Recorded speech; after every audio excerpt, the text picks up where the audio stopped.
For today's vlog mga kabady ay meron naman tayong panibagong YouTube channel na re-review o i-feature walang iba kundi ang YouTube channel ng Team Looy. Itong Team Looy ay kakaiba yung estilo ng kanilang pagtulong sa kanilang YouTube channel, so dinadaan muna sa prank bago nila bigyan ng tulong. Dito sa video ito mga kabady ay ating alamin kung magkano na nga ba yung kanilang estimated YouTube sahod na meron silang get 52,000 subscribers. Disclaimer, lahat na makikita yung amount dito o mababanggit kong amount dito ay pawang estimated po lamang gamit ang Social Blade. Ang Social Blade ay isang public website na kahit sino ay pwedeng tumingin dito at maaari nyo rin makita ang lahat ng mga estimated YouTube sahod ng mga vloggers or content creator. Layunin lamang ng video ito na makapagbigay ng inspirasyon sa mga tao makapanood nito, lalong-lalo sa mga small YouTuber. So yung mga kabali, ano pag hintay natin, samahan nyo kung i-review natin ang status ng YouTube channel ng Team Looy.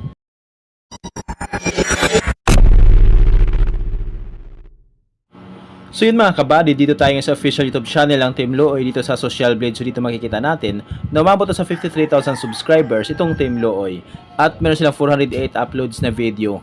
Total ang kanilang video views umabot na sa 31 million. Ginawa yung kanilang YouTube channel on February 27, 2023. Total grade, B negative. Social Blade rank pang 180,655. Subscriber rank pang 2,698. Video views rank ay pang 748,070. Country rank ay TBD. In the last 30 days, nakakuha ng 4,000 subscribers itong Team Looy at umabot sa 5 million video views in the last 30 days yung kanila nakuha. So mga kabady, dito naman tayo ngayon sa YouTube stats summary ng Team Looy.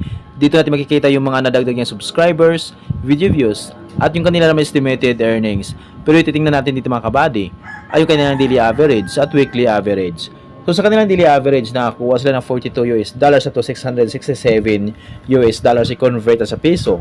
Simula i-convert sa lowest na mayroon silang 42 US dollars times sa 59 ay mayroon silang 2,478 pesos na posibleng kitain sa loob ng isang araw.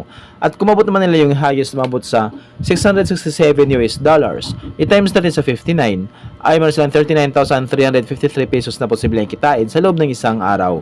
So yung mga kabady, dito naman tayo ngayon sa kanilang weekly average. So sa kanilang weekly average, nakakuha sila ng 282 US dollars up to 4,500 US dollars i-convert sa piso. Simula di convert sa lowest na mayroon silang 282 US dollars i-times sa 59 ay meron silang 16,638 pesos na posibleng kitain sa loob ng isang linggo. At kumabot nila yung highest, umabot sa 4,500 US dollars i-times natin sa 59 ay meron silang 265,500 pesos na posibleng kitain sa loob ng isang linggo.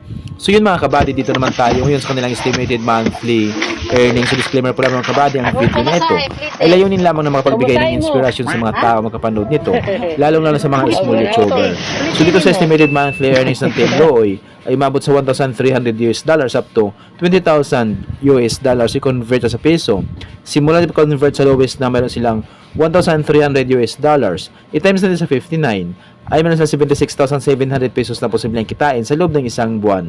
At kumabot nila yung highest, umabot sa 20,000 US dollars i-times natin sa 59 ay meron sila magigit 1 million na posibleng kitain sa loob ng isang buwan. Pero rin magbabago pa ito mga kabady, depende sa views na makukuha ng Team Looy. So dahil sa mga vloggers or content creator, nakadepende sa dami ng views, sa dami ng subscribers. At laking tulong din yung mga viewers na hindi nag-skip ng ads. So kapag once na hindi nag-skip ng ads, video na natin kami ng YouTube sahod. So deserve ng Team Looy, magkaroon sila ng malaking sahod sa kanilang YouTube channel. So yung mga kabady, hanggang dito lang yung video natin. So kung mayroon kayong idolong vlogger na gusto nyo malaman kanilang estimated YouTube sahod, paki-comment lamang sa comment section at gagawan natin itong klaseng uri ng video.